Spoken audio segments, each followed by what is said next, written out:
नमस्कार, आप देख रहे हैं जनतंत्र टीवी और मैं हूं आपके साथ माधुरी तिवारी। दिल्ली में विधानसभा चुनाव प्रचार के लिए सीएम धामी चुनावी मैदान में हैं और इसी क्रम में उन्होंने नजफगढ़ में आज की पहली चुनावी जनसभा को संबोधित किया। इस दौरान उन्होंने विपक्ष को जमकर घेरा। इसके अलावा उन्होंने बीजेपी सरकार की उपलब्धियां भी गिनाई। बता दें कि इसके बाद सीएम धामी दक्षिणी दिल्ली से प्रत्याशी रमेश बिधूड़ी और ग्रेटर कैलाश से प्रत्याशी शिखा राय के लिए जनसभा करेंगे। दिल्ली में अलग होने का ढोंग कर रहे हैं। अब आप देख रहे होंगे कि आम आदमी पार्टी अलग चुनाव लड़ रही है, कांग्रेस पार्टी अलग चुनाव लड़ रही है। ये केवल इनका ढोंग है भाइयों बहनों, लेकिन ये भ्रष्टाचार और सनातन धर्म के अपमान में हमेशा एक दूसरे के पक्के साझीदार हैं, मौसेरे भाई हैं। ये लोग मोदी सरकार के जितने भी राष्ट्रहित के फैसले होते हैं उनमें भ्रम फैलाते कर दिल्ली शांति है उसको अशांति में बदलने का काम करते हैं। ये लोग 3 तलाक समाप्त करने और 370 को हटाने का भी विरोध करते रहे हैं।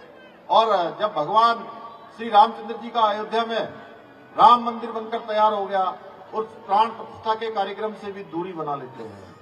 ये भगवान राम को भी काल्पनिक बताते हैं, राम सेतु को भी काल्पनिक बनाते हैं।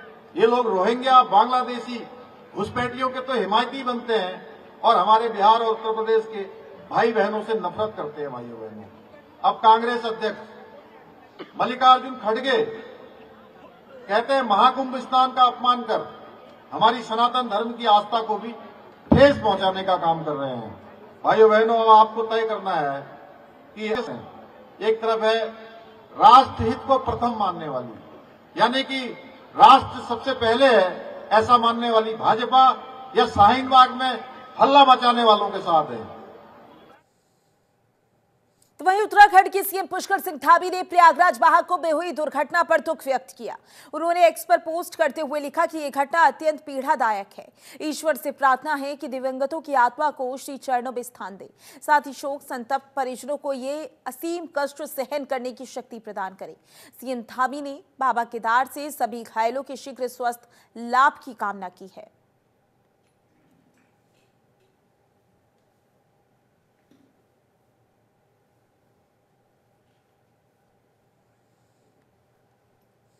तो वहीं कोटद्वार में रियाक चुनाव को लेकर कांग्रेस नेताओं में घमासान बचा हुआ है।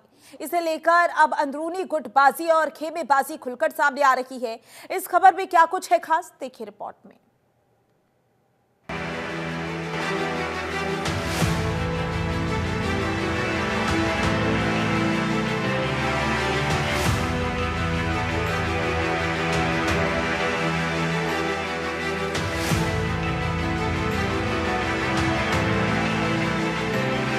चुनावी नतीजों पर कांग्रेस में मचा घमासान। जिले के नेताओं का शीर्ष नेतृत्व पर बयान। निकाय चुनाव में बड़े नेताओं ने नहीं किया प्रचार। चुनाव में कांग्रेस प्रत्याशी की हुई करारी हार। कोटद्वार नगर निगम में कांग्रेस को करारी हार का सामना करना पड़ा। इस सीट पर बीजेपी के शैलेंद्र सिंह रावत ने मेयर पद पर जीत दर्ज की है। शैलेंद्र सिंह रावत 13,000 से ज्यादा वोटों से चुनाव जीते, तो वहीं कांग्रेस की रंजना रावत पार्टी की उम्मीद के मुताबिक वोट नहीं पा सकी। इसके लिए कांग्रेस के जिलाध्यक्ष ने महानगर पदाधिकारियों को जिम्मेदार ठहराया है। कांग्रेस जिलाध्यक्ष का कहना है कि चुनाव में महानगर के पदाधिकारियों ने जिस तरह से गड़बड़ की, उससे चुनाव में गलत संदेश गया और चुनाव में बड़े नेताओं के साथ साथ स्थानीय पदाधिकारियों की मनमानी को भी बीजेपी ने मुद्दा बना लिया। हमारे लोगों ने, हमारे बड़े नेता यहाँ पे महानगर के कुछ लोगों ने खुलेआम उनका विरोध किया जब से टिकट मिला, तो ये बहुत ही गलत एक संदेश पूरा कोटद्वार में गया। और भाजपा इसे पूरे चुनाव में उन्होंने मुद्दा बनाया कि इनके साथ तो इनका बड़े नेता नहीं है, इनके महानगर के लोग नहीं है, जिसके कारण हमारी ये हार हुई है। और निस्संदेह मैं इनकी सारी जो रिपोर्ट है मैं प्रदेश नेतृत्व को देने वाला हूँ और उसके बाद जो भी कार्रवाई होगी वो प्रदेश नेतृत्व को यहाँ पे करना है। कांग्रेस की करारी हार।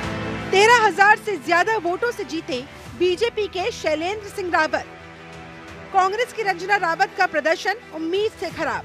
कांग्रेस के बड़े चेहरों ने नहीं किया चुनाव प्रचार। अंतर विरोध के चलते बिगड़ा कांग्रेस का प्रदर्शन। वैसे कांग्रेस की हार से ज्यादा अब कांग्रेस नेताओं की बयानबाजी के चर्चे हो रहे हैं। पार्टी की अंदरूनी गुटबाजी और खेमेबाजी अब खुलकर सामने आ रही है। चुनाव प्रचार के अलावा स्थानीय नेताओं ने शीर्ष नेतृत्व पर उनकी अनदेखी करने का भी आरोप लगाया।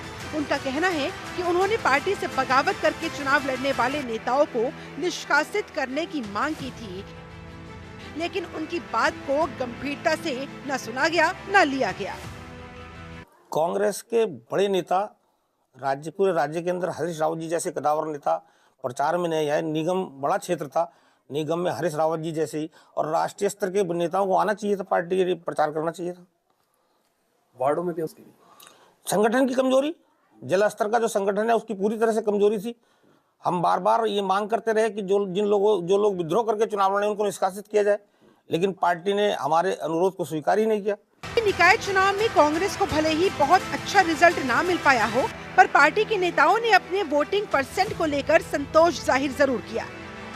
अब ये देखना दिलचस्प हो जाएगा कि ये बयान कांग्रेस नेताओं की तरफ से हो रही है कोई नया मोड़ लेगी या फिर ये बयान का तीर फिर से पार्टी के आलाकमान के सामने आते ही बेअसर हो जाएगा।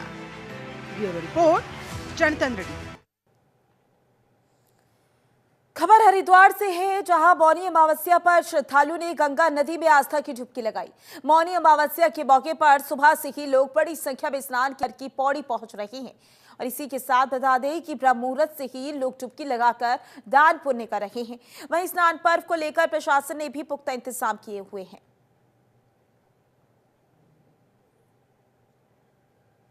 तो ये तस्वीरें आपकी टीवी स्क्रीन पर मौनी अमावस्या के दिन की, यानी कि आज के दिन की हरिद्वार में श्रद्धालु पहुंचे और आप देख सकते हैं कि मौनी अमावस्या पर लोगों ने स्नान किया और इस बात का ध्यान रखते हुए प्रशासन की ओर से सुरक्षा के कड़े इंतजाम किए गए हैं ताकि जो भी श्रद्धालु वहां पहुंचे उन्हें किसी भी तरह की कोई भी परेशानी ना हो। हर की पौड़ी की तस्वीरें हैं, श्रद्धालु स्नान करते हुए नजर आए। स्नान पर्व पर प्रशासन के पुख्ता इंतजाम भी साफ साफ देखे जा सकते हैं।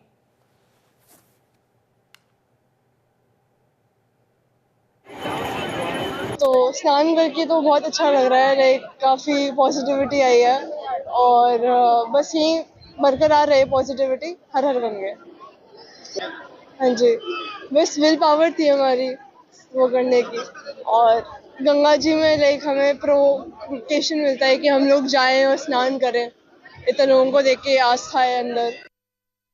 मेरा नाम जनार्दन ध्यानी है और मैं चंडीगढ़ से आया हूँ। हम लोगों की बड़ी इच्छा थी महाकुंभ नहाने की, कि हम सोच रहे थे कि इलाहाबाद प्रयागराज जाते और महाकुंभ नहाते, पर वो हो नहीं पाया। किसी भी हालत में ये मौनी अमावस्या में तो हमें नहाना ही नहाना था, मुझे आना था। हम एक दिन के लिए आए, बेशक एक दिन रात को रुके, क्योंकि मेरे परिवार तो सुबह शाम को नहा लिया था कल, पर मेरी बहुत इच्छा थी कि मैं सुबह मौनी अमावस्या की सुबह जो सुबह 5 बजे 4 बजे का जो पहला ब्रह्म मुहूर्त का स्नान होता है, मैं ब्रह्म मुहूर्त का स्नान करूं। अपनी वाइफ और बच्चे को लेकर के मैं आया हूं। धन्य हो गए, सचमुच में धन्य हो गए गंगा जी का स्नान करके। मौनी अमावस्या का शायद सालों साल याद रहेगा ये पर्व जो है। 140 साल बाद ये महाकुंभ आता है। उस महाकुंभ में प्रयागराज ना सही, लेकिन इतने किस्मत वाले तो हम लोग हैं कि हम समय कम से कम हरिद्वार नहा पाए। मैं धन्य हो गया और हम बहुत अच्छा फील कर रहे हैं इस टाइम पे, सुबह गंगा जी में स्नान करके। हर हर गंगे। तो वहीं अल्मोड़ा में 38वें राष्ट्रीय खेलों के आयोजन की जो तैयारियां हैं, जिलाधिकारी आलोक कुमार पांडे ने उसका जायजा लिया। उन्होंने अल्मोड़ा हेमवती नंदन बहुगुणा स्टेडियम में तैयारियों की समीक्षा की और व्यवस्थाओं को लेकर अधिकारियों से चर्चा भी की। इस दौरान उन्होंने कहा कि अभी तक 168 प्रतिभागियों के आने की सूचना है। योगासन प्रतियोगिता का आयोजन अल्मोड़ा जिले में होना एक ऐतिहासिक क्षण है। यह आयोजन न केवल खिलाड़ियों के लिए बल्कि अल्मोड़ा के नागरिकों के लिए भी गौरव का अवसर है।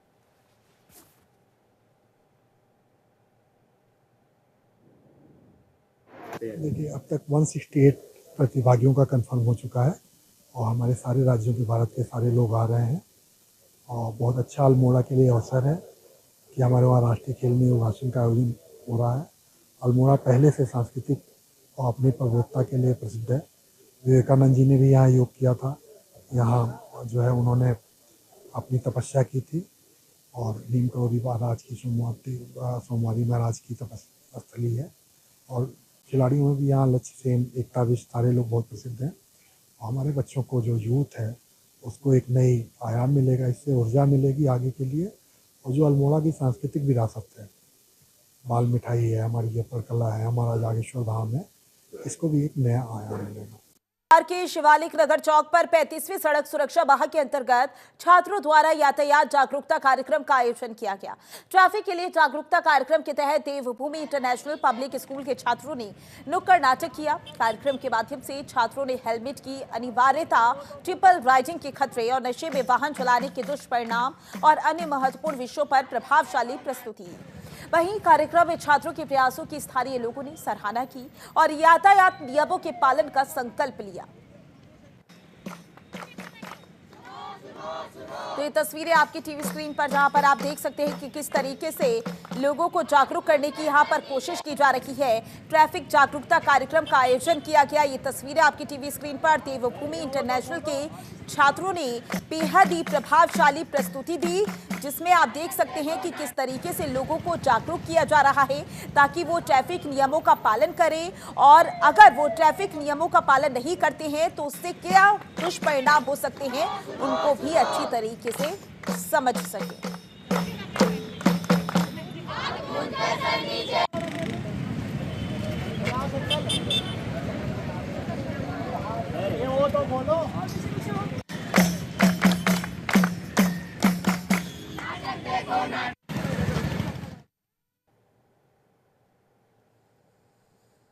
तो एक खबर रुड़की से है, जहां पूर्व विधायक प्रणव सिंह के जेल जाने के बाद गुर्जर समाज के लोगों में भारी रोष है। वहीं लक्सर में होने वाली गुर्जर महापंचायत स्थगित होने के बाद लोग रंग महल में इकट्ठा हो गए। बता दें कि हजारों की संख्या में गुर्जर समाज के लोग रंग महल पहुंच गए। वहीं इस दौरान रंग महल पर भारी मात्रा में पुलिस प्रशासन भी मौजूद है। बता दें कि फायरिंग मामले में पूर्व विधायक प्रणव चैंपियन को कोर्ट ने 14 दिन की न्यायिक हिरासत पर भेज दिया।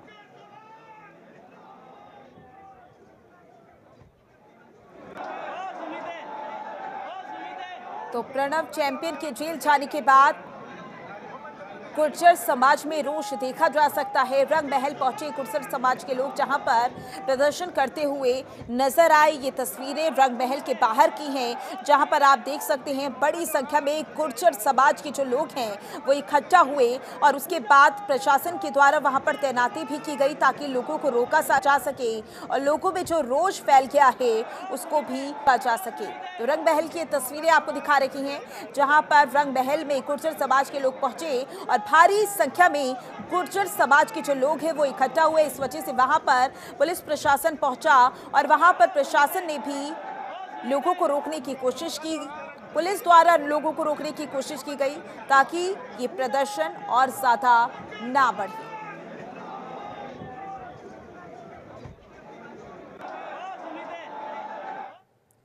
तो वहीं नगर पालिका बड़कोट में आए दिन जाम की स्थिति बनी रहती है, जबकि चारधाम यात्रा का पहला पड़ाव भी बड़कोट ही है। परिवहन विभाग के ठीक सामने सरकारी जमीन पर बनी टीन शेड की दुकानों की वजह से जाम की स्थिति बन जाती है। कई बार इन्हें हटाने के आदेश भी जारी हो चुके हैं, लेकिन नगर पालिका ने कोई कार्रवाई नहीं की। वहीं पुलिस प्रशासन को जाम खुलवाने में आए दिन मशक्कत करनी पड़ती है। बता दें कि जाम की समस्या के चलते आम पब्लिक और स्कूली बच्चों का पैदल चलना भी मुश्किल हो गया है।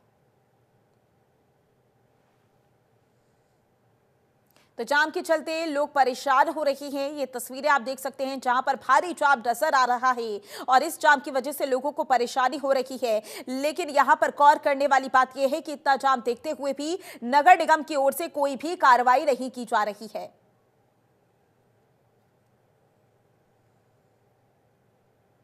आगे बढ़ेंगे, जहां हरिद्वार में पुलिस ने नौकरी के नाम पर युवती से दुष्कर्म करके अश्लील वीडियो बनाकर ब्लैकमेल करने वाले आरोपी को गिरफ्तार किया। बता दें कि रानीपुर कोतवाली क्षेत्र में नौकरी का झांसा देकर दिल्ली की युवती से दुष्कर्म का मामला सामने आया था, जिसमें आरोपी ने नशीला पदार्थ पिलाकर अश्लील वीडियो बनाकर और ब्लैकमेल करना चाहा। इतना ही नहीं, आरोपी ने अपनी महिला मित्र के जरिए भी पीड़िता को ब्लैकमेल करके पैसे मांगे। वहीं पीड़िता की शिकायत पर पुलिस ने आरोपी को गिरफ्तार करके कोर्ट में पेश किया, जहां से उसे जेल भेज दिया गया है और इसके अलावा आरोपी की महिला साथी की तलाश भी लगातार जारी है।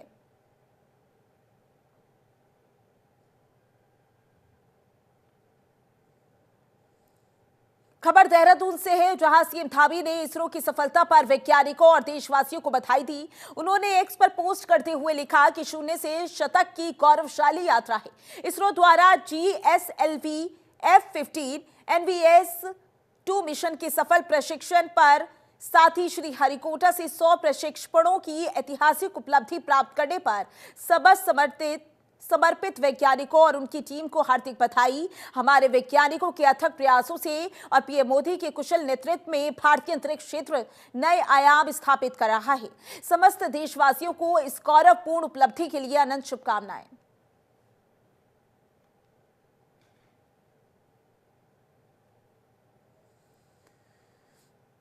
फिलहाल के लिए इस बुलेटिन में बस इतना ही। बने रहें जनतंत्र टीवी के साथ। नमस्कार।